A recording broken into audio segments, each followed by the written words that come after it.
All right, so been a couple days since the Bulldogs' victory at against Nevada, and I'm gonna go over some statistics and a full recap today, and I'll show you why, if you're an outside fan, why many Bulldog fans are not satisfied with this kind of win. First, the good news: attendance for Fresno State was 40,005. Now I know people are gonna say, "Oh, some people left early," or not that many. It's tickets sold, all right, and that's way more than what UCLA or San Diego State had. So, once again, Fresno State proves they got the best fan base in the state. All right, pound for pound. All right, so that's good news. The defense also got 4 turnovers, which is been consistent for the last few games. They've been getting turnover after turnover. And regardless of how we feel about the offense, the defense is doing its job, and it seems to be getting better, which is what you want, right? So let me go over, but that kind of also leads to the bad stuff. And let me go over some statistics for you to kind of back that up. E.J. Warner was 18-26, 190 yards, 2 touchdowns, and an interception. His longest pass was for 41 yards to Avit. And that's kind of why teams aren't afraid of the Fresno State passing game. Why they're going to stack the box, because they know darn well that Fresno State's not going to pass the deep ball on them.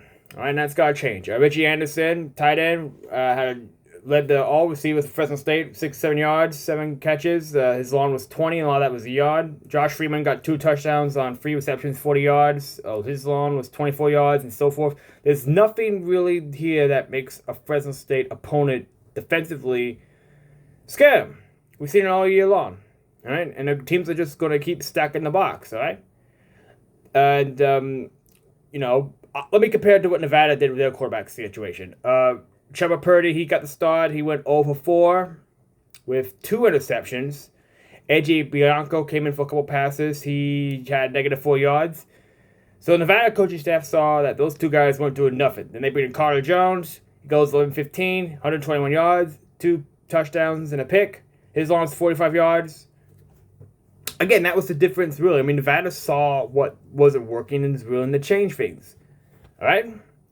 We're not seeing that from Fresno State. I mean, they are going to, and I said something to the effect of this past after the game, that, you got to stick to the plan that you developed, or else, it's going to be worse for you. Okay, fine. You want to keep banging your head against the wall, but let me just read some more statistics that show that Fresno State should have won this thing easily. All right? And, Fresno State scored all 20 points in the second quarter off 3 turnovers. All right, Nevada scored a field goal in the first, had 14 points in the second half, all right? I mean, this should not have gotten that close. All right? I mean, when you look at the final statistics, it shows a close game. Fresno State had 17 first downs, Nevada 13. But a lot of those first downs in Fresno State came on that last drive. I think it was 5? I mean, Fresno State had the ball for the last 8+ minutes, and thank goodness they did that, but it never should have come down to that situation. I mean, that's the thing that if you're a Fresno State fan, you have to be really concerned about. I mean, this offense doesn't seem to be getting better. I mean, we scored practically all of our points on turnovers except for one Dylan Lynch field goal. And Nevada misses that field goal, I mean, we'll go in overtime, right? I mean, the running backs didn't do anything outside of Luke's 68-yard run. Again, it's like, you watch this and you go, are you kidding me? What's going on here? It doesn't look any better when you just... I mean, yeah, the Fresno State defense held them in check. But, I mean... Let me go back to praising the defense a bit and give some notes to make us feel better. Braca had his second interception on the first Nevada drive after our interception. Thunderbird, he's got his second straight interception of the year. Jack's got his second fumble recovery. I mean, the defense, Harris got a second interception. I mean, the defense balled out. When the defense balls like the way I'm reading this stuff off for you, you should win by double-digit points. All right? And we're not. I mean, I credit Brandon Ramirez also. I mean, he got some big yards. I mean, he only had 38 yards. They were like big game-winning ones, really.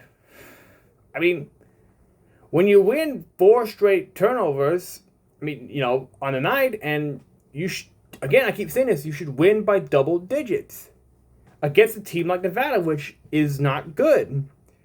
I mean, I've been reading people saying, "Oh, well, that was the strength of their unit. They're one of the best defensive lines in the Mountain West." Hey, you know what else? Nevada's a team that Fresno State should have won easily against. All right, we have a short week coming up against Colorado State. All right, was the effort we saw last weekend good enough to beat the Rams? I watched their game against San Diego State. All right, Colorado State looks like a team that is done. All right, they have a coach that is more or less a dead man walking. In this age of transfer portal NIL on a Friday, with probably not going to be many fans there, Fresno State should win this game, regardless of how I predicted at the start of the year. But we also can lose, all right?